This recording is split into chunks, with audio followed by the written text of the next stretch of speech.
И здравейте, приятели, това съм аз, Блокшоп, и днес ще ви покажа как да си направите една редстоун система, която може да я ползвате за Jump Map или Dungeon Map, както вие си искате.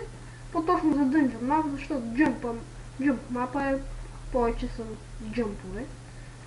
И купайте така.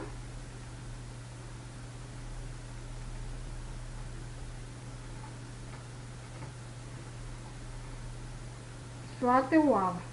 А тук лепкави, точно тук, лепкави бутала. Така. А тук някакви купчета. Вече тук ще бъде една плоча.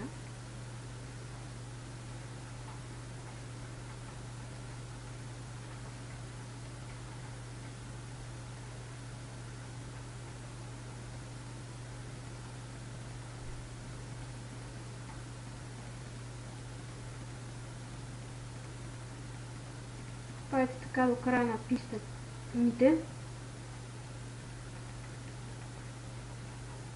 и слагате червен камък. Така.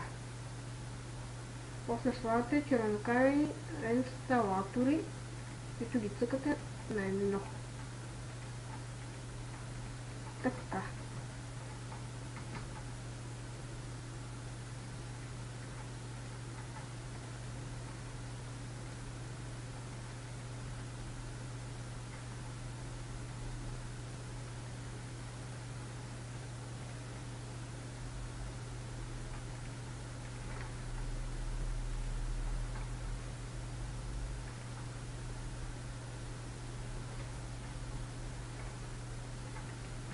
Ето.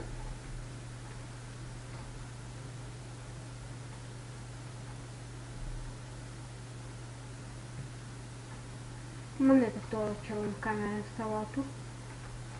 Това също манете.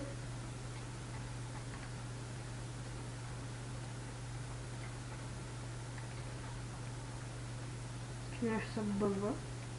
И сложете тук червенокамената плоча. Ето.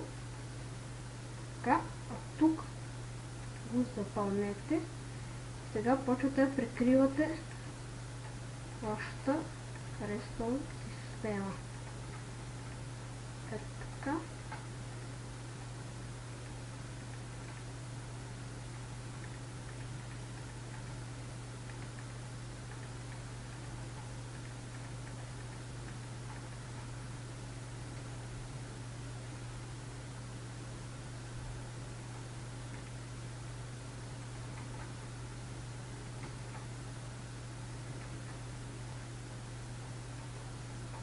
Също тук слагате на куче и сте готови. А за да мине човека, който ще минава, трябва да натисне почта и да прибяга бързо по вашата редстоун система. Ето така. Става доста яко. Това беше от мен, аз бях Блокшоп. До нови срещи, днес ви показах как да си направите една много лесна редстоун система.